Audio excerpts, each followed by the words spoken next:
Chicken ஸ்கூவர்ஸ் அப்படின்னு சொல்லி order பண்ணியிருந்தோம்.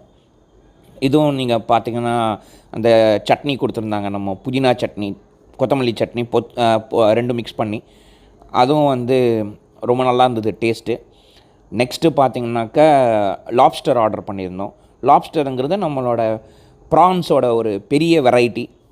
ரொம்ப விலை ஜாஸ்தி லாப்ஸ்டர் ஒரு பிளேட்டும். அதில் ஆர்டர் பண்ணியிருந்து அந்த லாப்ஸ்டர் சாப்பிட்டோம். இதெல்லாம் சாப்பிட்டுட்டு நெக்ஸ்ட்டு பார்த்தீங்கன்னாக்கா மட்டன் லால் மாஸ் அப்படின்றது டிஷ், ஒரு ராஜஸ்தான் டிஷ் அது சாப்பிட்ருந்தோம். மட்டன் லால் மாஸோட நம்ம என்னது நான் ஆர்டர் பண்ணியிருந்தோம், பட்டர் நான் ஆர்டர் பண்ணியிருந்தோம். பட்டர் நான் தொட்டு சாப்பிட்டோம். நெக்ஸ்ட்டு பார்த்திங்கனாக்கா சிக்கன் பர்கர் ஆர்டர் பண்ணியிருந்தோம். சிக்கன் பர்கரோட அந்த ஃப்ரெஞ்ச் ஃப்ரைஸும் சாஸும் கொடுத்துருந்தாங்க. ரொம்ப நல்லா இருந்தது டேஸ்ட்டு. இதுதான் நம்ம சாப்பிட்டோம்.